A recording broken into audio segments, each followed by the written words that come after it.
there's something about a fresh canvas that's so inspiring to look at.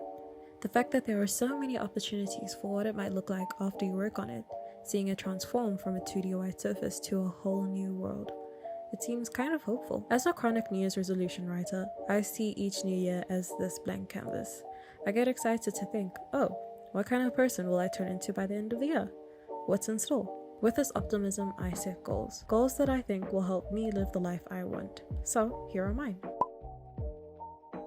Sup, howdy, welcome to my YouTube channel. I'm Rumbo, yay, and happy New Year's! For those who don't know me already, I'm an artist and a fine art student in South Africa, and I make videos just about that. So if it interests you, you might want to stick around and give me a subscribe down below. It has been a long time since I have uploaded here on my channel. I think it's been a couple weeks, if not more. I'm so sorry. But I'm back. In the meantime, I have been preparing a whole content schedule because this year I really want to give you stuff that you will enjoy and content that I am so proud of making. So you have a lot in store for that. In today's video, I'll be sharing some of the goals that I have set for 2023 to keep track of my long-term goals as an artist and also as in general. So if you haven't written a similar list for yourself, then this might be a sign to get out that journal and start writing your goals, because it is time for us to flourish together, my friends. But before we get on to the video, make sure you like, subscribe, turn on my post notifications so you're notified when next uploaded video. I usually upload in the middle of the week on Wednesdays and on the weekends on Saturdays, but sometimes my schedule might shift, so you want to make sure the notifications are turned on so you never miss a video from me. It has been my goal for the longest of time to reach 1,000 subscribers, and holy cow, we are like so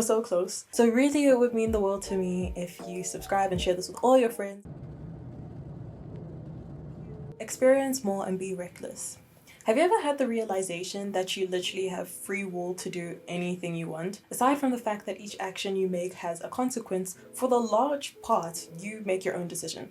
I've recently been making small efforts to change up my decisions and experience something new. If I go to a restaurant, I will try something I haven't tried before, or instead of reading a book indoors, I will go to a nearby park or a coffee shop if it's available to me. These small decisions and what actions I take have been increasing how much I experience and how much I am exposed to. But my ultimate goal is to be reckless. I want to be reckless with my goals and ambitions, and I want to be able to just say F it and go on road trips, festivals, and experience things that I have never experienced before. During the past month, I realized that for the most part, the thing that has been holding me back is me and my own worries and concerns. I'm worried about what other people might think, or that someone's going to judge me in the meantime if I do something different, or scary unknown. But there's something so freeing in just saying no to that internal monologue, because every time I've gone ahead and been reckless, I have never regretted it. Also, as a disclaimer, by saying reckless, I'm not saying that I'm being unsafe. This is my 21st journey around the sun, and I don't want to be the person that stops myself from making the most of it.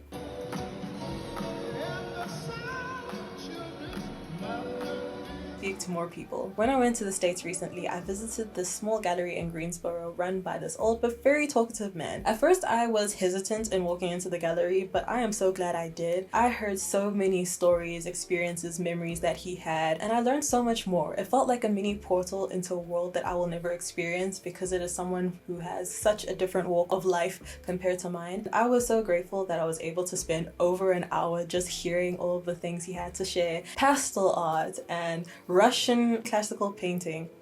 Getting to know more people has always been a goal of mine, especially because I am a very shy person. But when I started to gain more confidence in talking to people I don't know, it made me so excited. I've always wanted to know people and befriend a lot of different people and hear their life stories to get a perspective outside of my own, because that's very hard to find if you don't have exposure to different people. And I find it so fascinating that there are so many, literally billions of different realities held on the same planet, and I want to know more about that. Hi.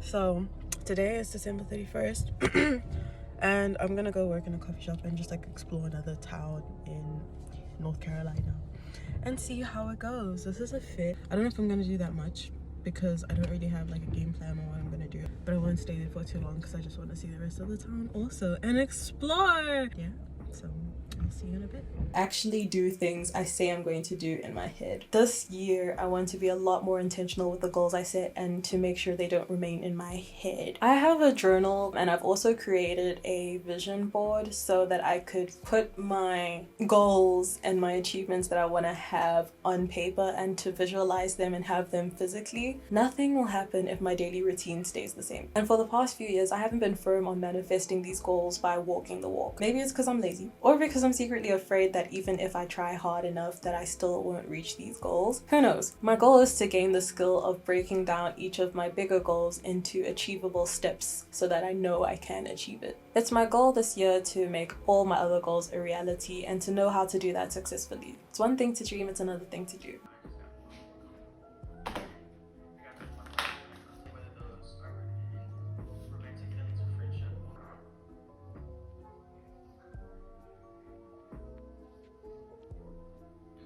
Give my art more opportunities. I have a lot more confidence in my art and my identity as an artist, and I feel like it's time for the world to see it. So this year I want to make sure that I apply to a lot more programs, exhibitions, competitions, and give my art a chance to be seen. Last year I feel like I wasn't diligent enough in applying to all of these kind of different opportunities which to expose myself to, especially because I'm coming towards the end of my degree. This is my last year. If there's one of the things that I love about creating art is seeing the kind of reactions and the kind of experiences people have from seeing it. I won't be able to experience these opportunities if I don't actually apply to them, so I want to be a lot more diligent about that this year. Live less on my phone and more in the real world. Ever since 2020, I've become a permanent resident in my phone. It has become so bad that I need something to play when I clean, when I get ready, when I go to sleep, when I wake up, literally 24/7. There are times when I would turn off my phone and marvel at how much time has freed up. And because I can't go 100% off the grid because of what I do online here, I would love to not have the primal urge to take out my phone at any given opportunity. My screen time this past year has been the absolute worst without exaggeration. I feel like I've missed out on so much of life just because I have been so addicted to it. Wanna hear something scary? My screen time averages around 60 to 70 hours a week. That is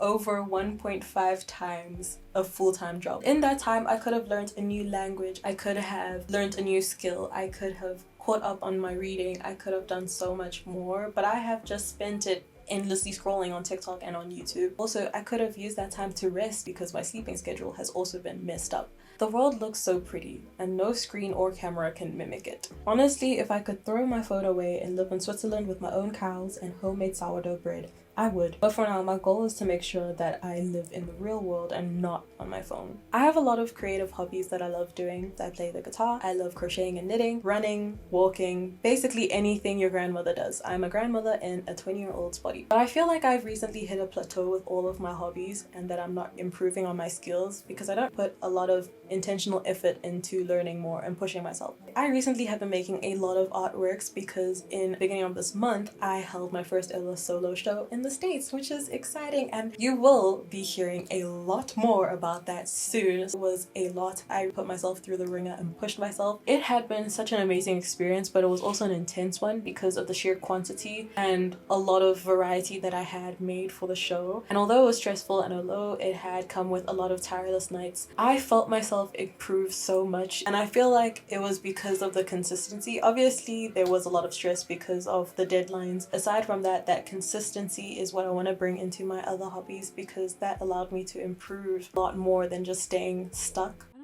I don't know if you'll understand what I mean. Where you're like happy, but you're so happy you're sad. It's because you like didn't realize you could feel that like kind of happiness before. My last goal for this year is to get to 5,000 subscribers on YouTube. I am saying it now, so I'm speaking it into existence. Past year has been an absolute blast creating the content that I want to produce and to be able to see people enjoy it. We are so close to 1,000 subscribers, which is so surreal, and that was because I never gave up. So in the spirit of being reckless, I am deciding to make my next goal 5,000 subscribers by the end of this year, and I think it is so doable. Starting a YouTube channel in 2020 has honestly been one of the best decisions I have I've ever made. I don't see myself stopping anytime soon. If you want to see this community grow, then make sure to hit the subscribe down below and become part of this budding community. I am so excited to see what unfolds this year, and I'm excited for you to see what unfolds this year. These are some of the goals that I've set for myself this year, but honestly the most important one is to just keep going. I always set goals and a huge chunk of them never get fulfilled, but in the thick of that I still have the most wonderful moments of my entire life. If and when you do set goals, be it for this year or the next 5, envision what you think these goals will transform you into and the kind of life you want to work towards. A lot of things become possible if you're intentional about them. Thank you so much for watching. If you like the video, like. If you like me, subscribe, comment down below, all that fun jazz, and until then.